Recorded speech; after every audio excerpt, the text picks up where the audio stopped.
probably no better time to talk about the economic travails in our country than today with all that's happening. Let's take a look at the national debt.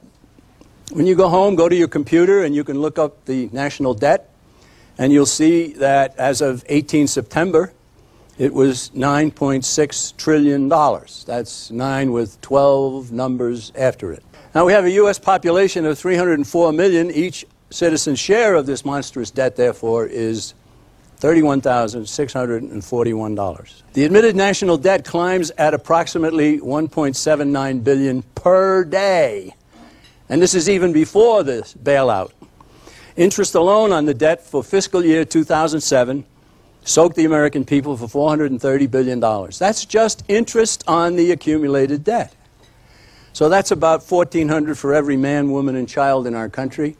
But the actual indebtedness of the U.S. government, adding in unfunded obligations into the future, Social Security, Medicare, it approaches at least $50 trillion and maybe as much as $100 trillion. Now, this is what we're leaving for our children, our grandchildren.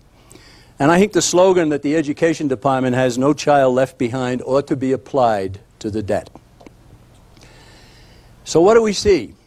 We see this huge indebtedness. No nation in the history of mankind has ever been as heavily in debt as ours. And our leaders have numerous foreign aid programs where they give away money. What are some of the realities that we face today? Well, it costs more every time I go to the supermarket. Everybody says that. My pay raise doesn't even cover rising costs. 2 incomes barely keep pace with rising costs. College tuition is out of sight. Good-paying jobs are harder than ever to find.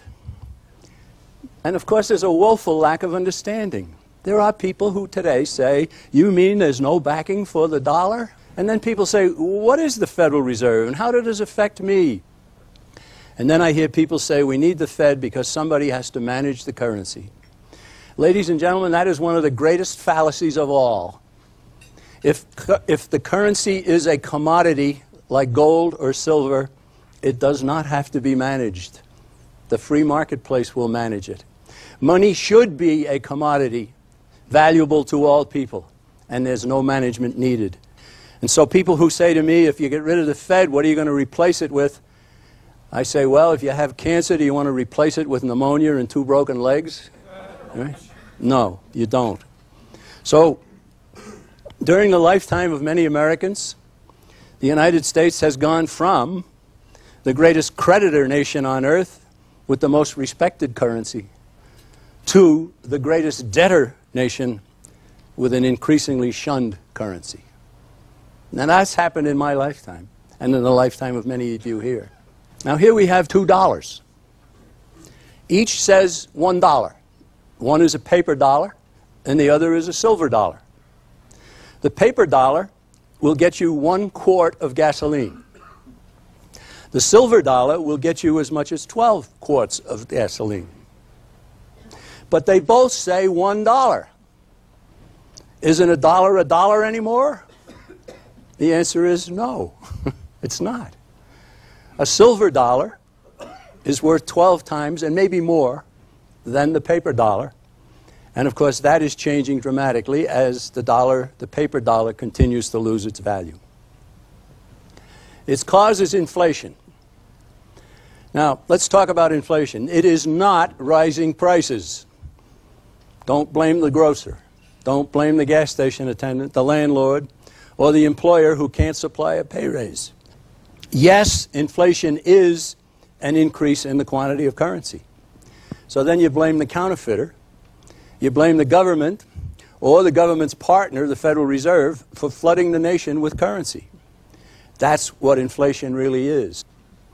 Rising price is the effect of inflation. Inflation is an increase in the quantity. And you can say that about anything. If a fellow discovered a beach and instead of sand on the beach, it had diamonds, and he started to spread the diamonds around the community, the value of diamonds would do what? It would go down. Right?